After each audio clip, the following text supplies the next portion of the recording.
They've been translated, and they tell exciting stories about how gods intermingled with human beings and actually had a hand in the creation of human beings.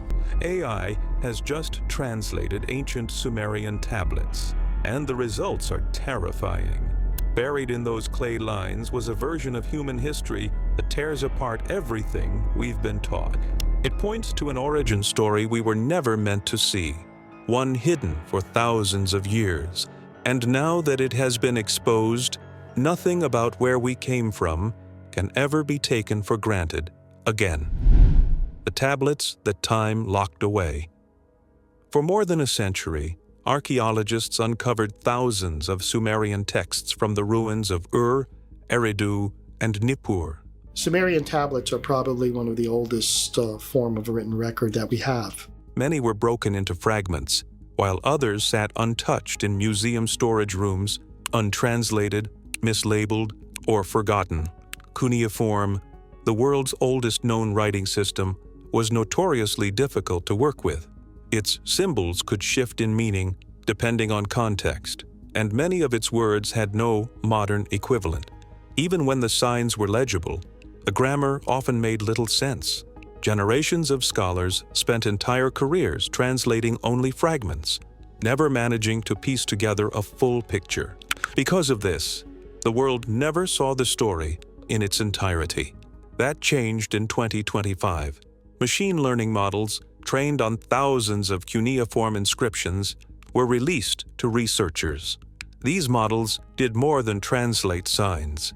They identified missing symbols, predicted broken endings, and cross-referenced dialects from Akkadian, Babylonian, and Old Sumerian. Suddenly, tablets that had been silent for 4 millennia began to speak again, and what they revealed was nothing like what experts had expected. For years, these texts had been dismissed as poetic creation myths. But once AI restored and compared them, hidden details surfaced. The tablets contained records, detailed ones.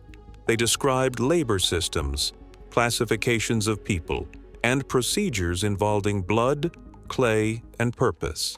Some tablets listed these details in repetitive sequences, while others told them in a narrative form. But across all of them, consistent patterns appeared. The first shock was the discovery of multiple origin stories. The tablets did not treat humanity as a single invention. They used different terms, each tied to a role or function. They spoke of shaping forms after the likeness of the divine, but dividing them immediately by purpose. Humanity, according to these texts, was not created as one people. It was separated from the very beginning, and at least one group, described more than once, was created with obedience as its defining trait. Artificial intelligence flagged several recurring terms that stood out. One phrase loosely translated to function-bearing life. Another referred to those who do not multiply. A third, chillingly, was clay of lower glow. Scholars had long assumed these phrases were poetic or symbolic, but when AI reconstructed them in context, a different meaning appeared. And they are issued quantities of lard along with other substances, including what I called potash.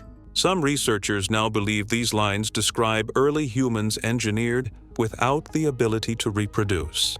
If true, this would mean they were deliberately designed as a temporary workforce, never intended to survive long enough to pass their traits on. The more fragments AI restored, the clearer the overall message became. Humanity was not the product of a single act of creation. Instead, it was a process. People were shaped, adjusted, broken down, and rebuilt. Some versions were discarded entirely, erased before they could leave a lasting mark on history. The idea that our species was divided before it had even begun was once considered fringe speculation. Now, the tablets themselves pointed to it. There were classifications, names, and descriptions, and for the first time, there was technology powerful enough to stitch the fragments together into a coherent whole.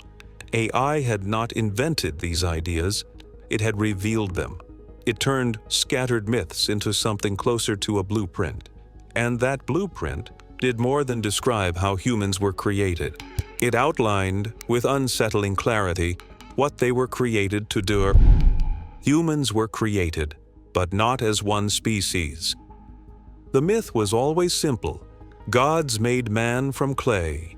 But the newly decoded tablets tell a different story, which is much more layered, one and far more disturbing. They don't describe one act of creation. They describe stages, trials, failed experiments, and most importantly, variations. Humans, according to these lines, weren't created as a single race. They were prototypes and models. Each batch is tailored to a different purpose. They weren't just made to work. There were specific physical functions assigned. The tablets also use different terms to describe these early humans, words that, until now, had been assumed to mean people in general. But AI flagged differences. Some versions used Lulu, a term loosely meaning man, while others used Sag-Gig-Ga, which one Sumerologist long ago translated as the black-headed people. No one paid attention to that phrase for decades, but AI connected it to a separate passage describing a group marked for toil, with bodies molded from dark clay and eyes that do not question. Were these symbolic classes? Were they real physical traits? No one can say for sure. But the fact that the lines make such a clear distinction suggests something deeper, that even in humanity's first moments, there were categories and roles we were born into and never allowed to leave. And it doesn't stop there. Other tablets describe gods evaluating each group's performance. One passage talks about the clay of restless voice, a version of man that refused the order and was cast into the rivers. Another mentions a group whose limbs were too weak to bear tools and were sent back into the mountain to be forgotten. It's hard not to look at it and think of it as a kind of system or program, one that starts with a goal and solves it not by creating equals, but by building specialized tools that looked like us. The tablets describe a region called Ideen Flatland, between two rivers considered to be a factory floor. And every time a group was made, the gods would test them, name them, and sometimes erase them. None of these patterns were clear before AI translated them side by side. Scholars saw isolated fragments, but now we're seeing what those fragments really were. And what they suggest is that there wasn't one origin of mankind. There were many, some erased, some modify, some still carrying the traits written into them from the start. The genetic modifications that followed. The first humans weren't enough. That's what the tablets say next. They worked, they obeyed, but they didn't last. They couldn't reproduce. Each one had to be made by hand, crafted from clay, blood, and divine command. They also weren't allowed to multiply. That limitation was part of the design. It kept the gods in control, but somewhere along the line, that control started to slip. The tablets don't explain why. Some believe it was rebellion. Others speak of exhaustion. Too many humans dying, too few being made fast enough. But the effort wasn't sustainable, and so another change was ordered. The tablets describe it plainly. Enki, the god of wisdom, decided to revise the model. What Enki did when he did a genetic modification, he added something extra in the genetic modification that his brother found out about. This time, he wouldn't just make humans, he would upgrade them. The new version would be smarter, stronger, able to survive on its own, and most importantly, able to reproduce. A new being was created. His name was Adapa. Unlike the others, Adapa wasn't a laborer. He wasn't just shaped for toil. He was something more. Described in the texts as chief among men, Adapa was said to possess divine sight and words that moved the heavens. He could speak, reason, lead. His mind was sharp enough to understand the god's will and follow it. But even Adapa's wisdom came with limits. He was made to know much, but not all. And when the time came to test that obedience, the results were permanent. According to the tablets, the story goes like this. According to interpretations of the Sumerian tablets, the gods were called the Anunnaki. Adapa was summoned to the heavens, where Anu, the sky god, offered him the food of eternal life. But before he went, Enki warned him not to eat or drink and to refuse everything. So when the moment came, Adapa obeyed. He turned away immortality, and just like that, the chance to free humanity was lost. One decision, one command followed, and it sealed our fate. The tablets also revealed that Enki gave Adapa knowledge, but held back freedom. Whether it was a trick or a precaution, no one knows. But the result was simple. Humans would now live, they would grow, but they would also die. Always. That's what made Adapa different. He was the bridge, the split between tool and species, and his creation marked the start of something even more dangerous: division. Because not everyone received the same upgrade. Some lines of humans remained bound, fixed to labor, unable to think beyond their tasks. Others, modeled after Adapa, were granted more autonomy. They could learn, adapt, even lead. That split, barely visible in myth, becomes obvious when seen through the AI's lens. Because now we can read all the references together. Now we can see which groups were permitted and which were only assigned. The roots of inequality go deeper than history.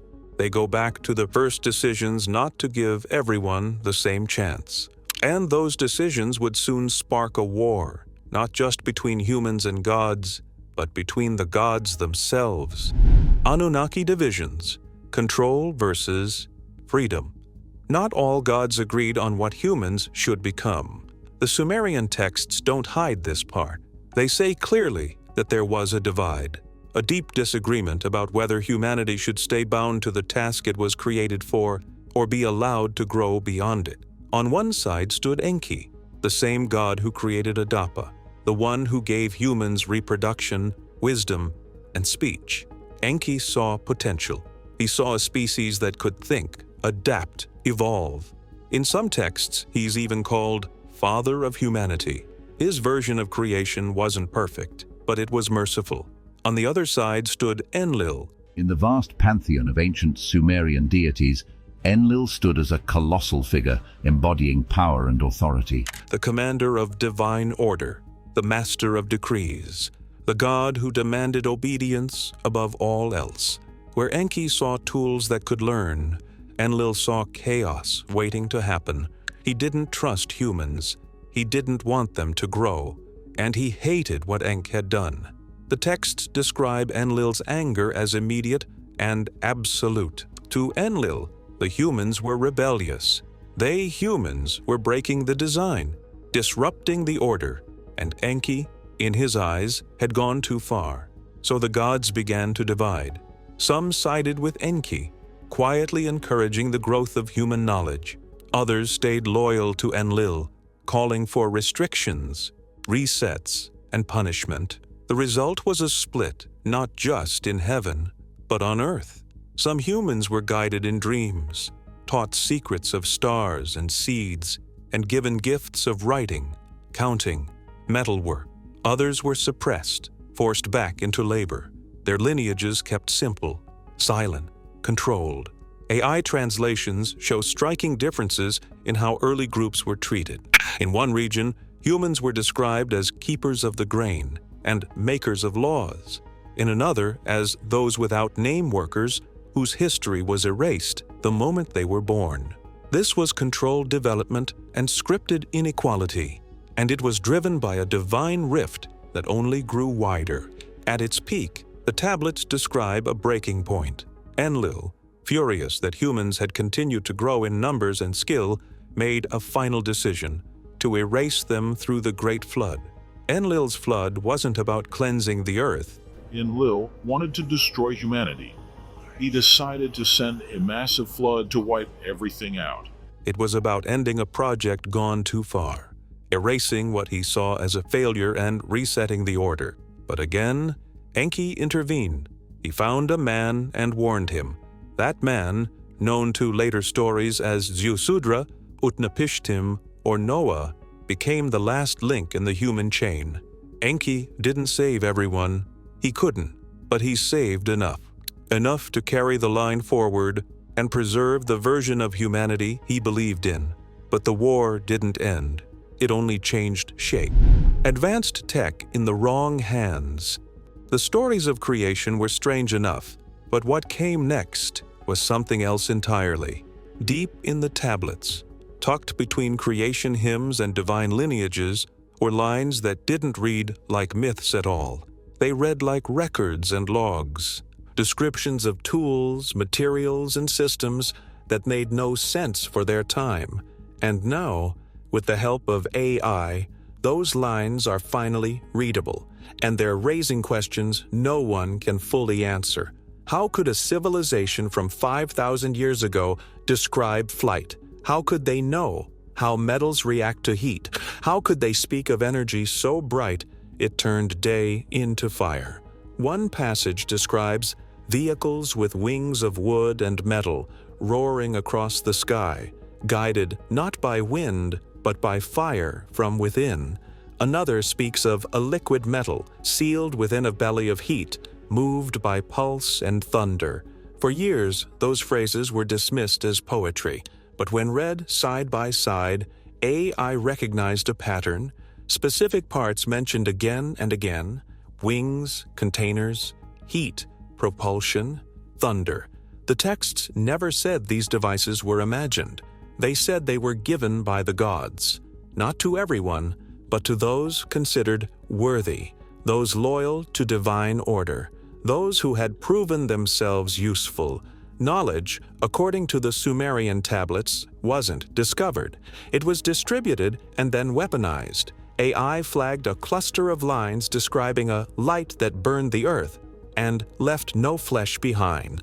Another passage talks of mountains split with fire and cities that vanished in a single day. For mainstream scholars, these were always metaphors for storms or natural disasters, but others aren't so sure. Some researchers now believe the texts describe technologies we wouldn't see again for thousands of years: metallurgy, energy projection, even atmospheric flight. And strangely, the knowledge wasn't evenly spread. Some human groups were given these tools, others were deliberately denied them. What kind of civilization hands down metallurgy to one group and not even language to another? The answer, it seems, is a civilization that wasn't natural, one that was structured from the top down, with humans placed not at the center, but at the bottom. And even that structure wasn't equal. Some were meant to lead, others to serve, and the ones who questioned any of it, they disappeared from the record. One line simply reads, "They were shown the mountain, and the mountain did not return them." We don't know what that means, but we do know this: the more AI translates, the clearer the pattern becomes. Technology in the ancient world wasn't a miracle. It was a lever to separate one kind of human from another. And soon, that separation would go even deeper, not just into tasks, tools, or trust, but into time itself. The Sumerian warning. The Sumerians weren't just builders, record keepers, or worshippers. They were watchers. That's what the tablets reveal once the AI pulls all the fragments together. The Sumerians didn't just stare at the stars, they tracked them. For 7 centuries straight, priests in cities like Ur and Babylon recorded eclipses, planetary alignments, even the subtle shifts of distant stars, all without telescopes, all without modern math. They believed the sky wasn't just decoration, it was a message board, and they were expecting something. The name that comes up again and again is Nibiru, which they believed were basically extraterrestrial entities from a planet called Nibiru, which he, quite controversially, believed actually exists in our solar system. A celestial body said to travel a massive orb, one that returns every 3,600 years. Ancient scholars once treated it like a myth, but now AI has detected something new. references to cycles and long-term patterns, warnings tied not just to Nibiru's return, but to its consequences. The texts don't describe Nibiru as a planet. They call it the crossing, the destroyer, the one who veils the light. And every time it passes, something changes. With AI reconstructing the missing lines, a pattern is emerging. The warnings weren't meant for everyone. Only certain humans were told. The texts describe those chosen by Enki as watchers, guardians, quiet observers who lived in the margins, passing down coded stories across generations. According to these translations, the return of Nibiru wasn't just destruction, it was a moment when the order was wiped clean, and a new one took its place. And every time it happens, humanity forgets, and the stories dissolve. But one thing remains: the split, the idea that some groups were never meant to survive these resets, that ancient creators may have designed some people for extinction and others for continuity. Humanity's forgotten divisions. The Sumerian tablets do not describe humanity as a single unified creation. Instead, they present a picture of people being made in separate groups, each designed for a function, for obedience, and even for type. This division was not simply about culture or tribe. It appears to have been something far deeper, embedded in the earliest stages of human existence. The texts never use modern words like race or ethnicity. What they do use are classifications. These classifications are not random. They follow a pattern that repeats itself across dozens of surviving tablet fragments. These fragments come from different regions, yet they echo the same structure. In one passage, a group is called the clay of strength. Another passage refers to the blood of brightness. A third describes the shadow-formed ones, of silent hands. For many years, scholars assumed these phrases were poetic metaphors. But when artificial intelligence compared hundreds of these lines side by side, the context changed completely. The pattern was too deliberate to dismiss. Each group was given assigned traits, assigned duties, and even assigned limits. The play of strength are described as miners and laborers. Becomes the story of our humanity. The Anunnaki literally came to Earth to mine the gold. They were responsible for heavy physical work, and there is no mention of them holding leadership roles or using language. The blood of brightness appear in priestly positions. They were responsible for writing, chanting, and tracking the stars. They held roles tied to ritual and learning. The shadow-formed ones are described as heapers of animals. They were specifically forbidden from entering temples or handling sacred tools. The texts do not only describe duties. In some passages, these groups are linked to unusual physical traits as well. One description speaks of those from the scorched horizon, marked by sun and earth. Another describes the pale-dwelling ones, born of stone and wind. A third mentions red soil walkers, hardened in the land without water. For centuries, these names were read as poetic flourishes or symbolic categories. But AI's analysis shows a consistent overlap between these names, their duties, and their supposed physical features. Taken together, they no longer read as random mythology. They begin to resemble deliberate categories of people, each created for a purpose. This new understanding is possible because the tablets can now be read as a whole. Sumerian tablets are probably one of the oldest form of written record that we have. In the past, scholars worked with isolated fragments. A phrase from one city-state might never be compared directly to a phrase from another. AI changed this by creating a single cross-referenced record. Through pattern recognition, language modeling, and side-by-side translations, the scattered fragments became part of a unified system. What once looked like scattered myths now reads more like a database of origins. And that database suggests something unsettling. Not every group was meant to develop in the same way. Some were taught language while others were not. Some were given astronomy while others were warned against looking upward. Some were allowed to have personal names, others were identified only by the tasks they performed. The assignments were not equal, and the limits were deliberate. If this system was intentional, then its implications are difficult to ignore.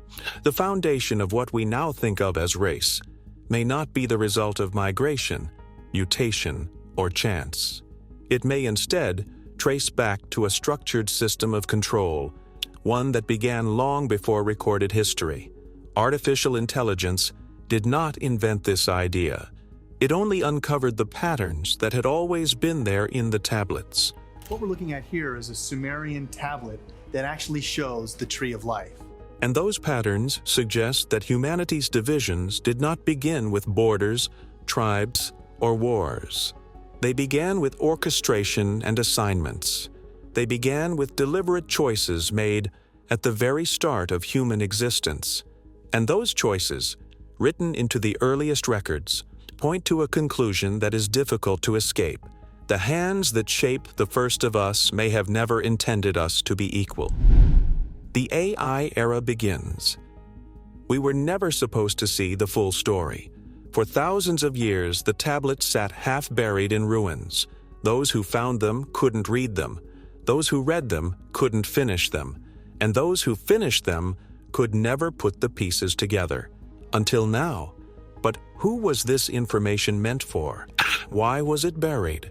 And why, after thousands of years, is it resurfacing now? Some scholars say this is just a myth, that the stories were always symbolic, that the gods never existed, that the lines about roles and races are just ancient metaphors for power. Others aren't so sure. Because when you line the myth against the archaeology, and you compare the descriptions to the migrations, the bloodlines, the inexplicable jumps in human development, the match is unsettling. This isn't about whether Enki and Enlil were real. It's about whether someone or something structured the origin of our species with an end goal in mind. What do we become? What started off as an innocent AI translation turned out to be a mirror into our humanity. The Sumerians didn't just leave behind clay and symbols. They left a record of control, a history of division, and a warning we almost missed. What do we do with this? What changes when a species learns the truth about why it was made and which version of us was meant to survive?